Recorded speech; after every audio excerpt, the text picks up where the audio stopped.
Karine. Aujourd'hui, je vais vous présenter une histoire en musique, Shiro et les Kamishibai. Dans la collection Il était une voix de France Quatrom aux éditions Utopiques.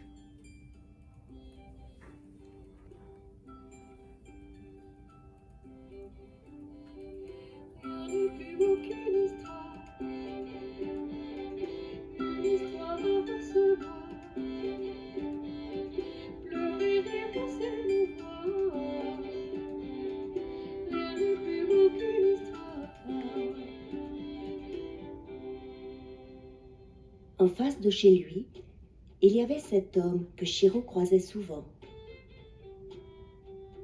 Quand l'homme le saluait, Shiro faisait mine de ne pas le remarquer. Ce n'était pas à cause de ses pieds nus ou bien de sa chemise devenue si fine à force d'être portée. Non, Shiro parlait peu. Il observait le vieux monsieur à la dérobée charger son vélo avec un drôle de bric-à-brac. Puis il le suivait longtemps du regard, jusqu'à ce que le vieil homme ait tout à fait disparu derrière la colline.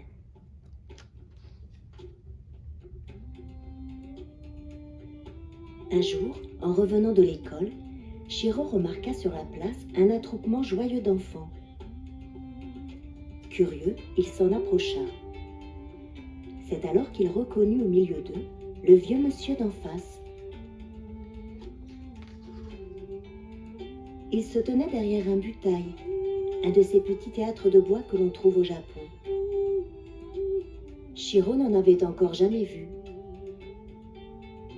Lentement, l'homme faisait défiler les pages du Kamishibai tout en racontant une histoire. Shiro ne bougeait plus. Il se tenait là, le souffle suspendu, comme si toute sa vie dépendait à cet instant de l'histoire qu'on lui racontait. À la fin, le conteur referma soigneusement les portes de son butail. Puis, sans rien dire, il parcourut l'assemblée. Ses yeux rieurs se posèrent sur ceux de Shiro, un instant qui parut à l'enfant une éternité. Shiro, troublé, ne put soutenir son regard et se leva brusquement pour partir.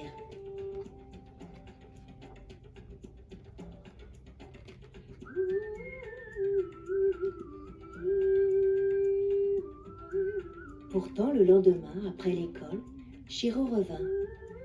Comme la veille, le vieil homme au Kamishibai était là, agitant sa crécelle et criant « Un beignet, une histoire! Un beignet, une histoire !» Shiro se tint en retrait du groupe d'enfants empressés. « Qu'est-ce que tu vas nous raconter, monsieur Kamishibai ?» demanda l'un d'eux. « Patiente, patiente. Les histoires n'aiment rien de mieux que le temps qu'on leur donne. » L'histoire est à offrir. Prendre le temps de la choisir. La raconter ou la lire. L'histoire est à offrir.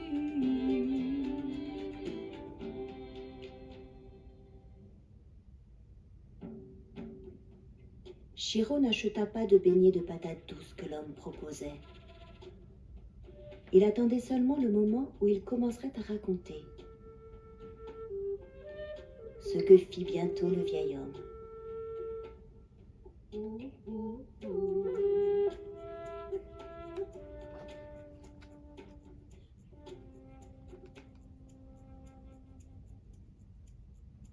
Désormais, chaque jour de sa vie, Shiro venait l'écouter. Quand il le pouvait, il s'offrait un de ses beignets et s'installait parmi les enfants.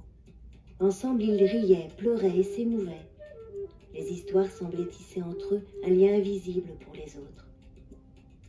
Le vieil homme au Kamishibai posait souvent son regard sur celui de Shiro. Et désormais, là, dans ses yeux, Shiro se sentait bien.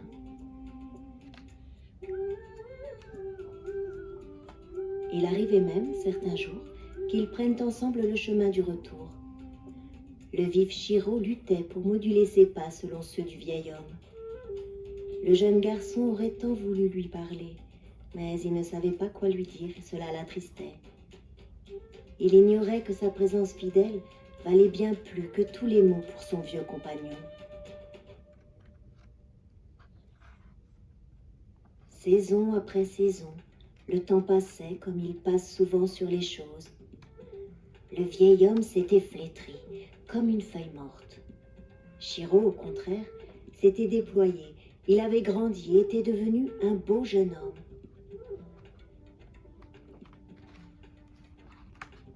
Il vendait sur la place des plats emportés et mettait chaque jour le moindre sou de côté. Dans peu de temps, se disait-il, je m'achèterai ce costume neuf du grand magasin. Je serai beau comme un prince. Et dès qu'il le pouvait, il profitait de l'absence du patron pour aller écouter les histoires de Monsieur Kamishibai.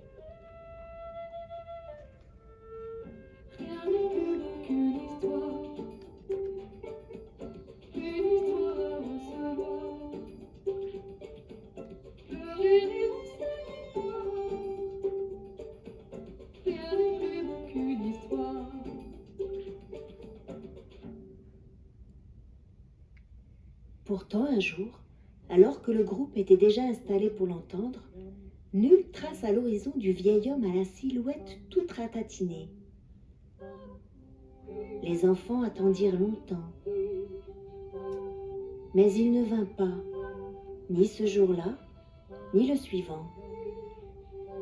Bientôt, il fallut s'y résoudre. Monsieur Kamishibai ne viendrait plus.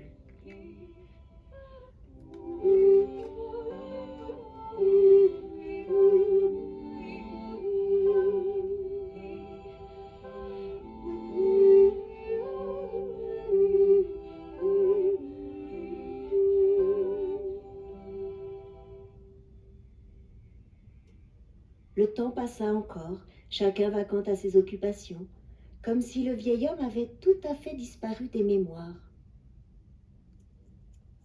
Chiro caressait les billets vaillamment gagnés au fond de sa poche. C'était toute sa fortune, la somme exacte qu'il fallait pour acheter le costume. Pourtant, sans savoir pourquoi, il ne se sentait pas aussi heureux qu'il l'avait imaginé.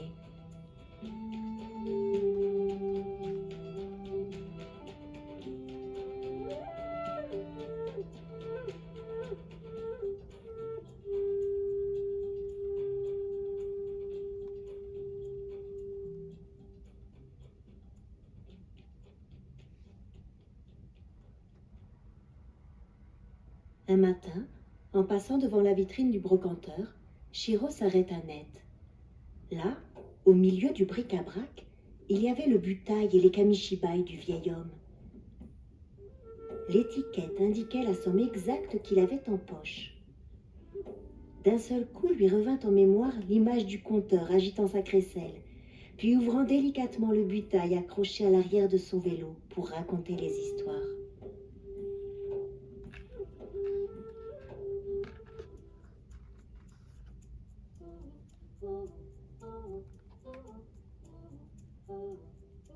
C'est à cela que Chiro pensait encore quand il entra dans la boutique pour dire « Je voudrais le butail, les kamishibai. »« Vous êtes compteur ?» demanda le brocanteur en préparant le paquet. Un instant, Chiro regarda le marchand sans le voir, puis il répondit « Oui. »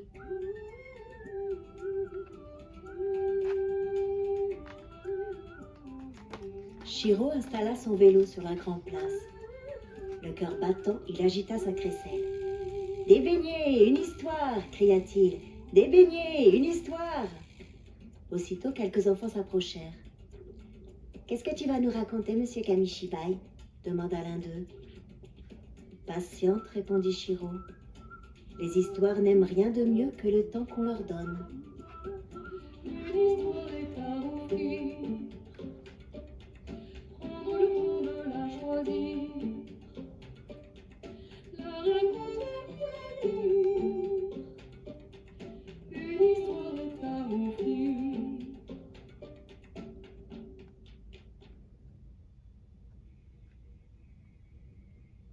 Bientôt, il ouvrit le butail et se mit à conter une histoire, d'une voix tremblante au début, puis plus assurée ensuite.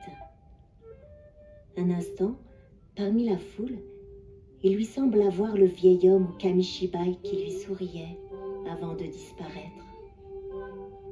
Alors, sous le cerisier, Shiro eut la certitude qu'il veillait sur lui.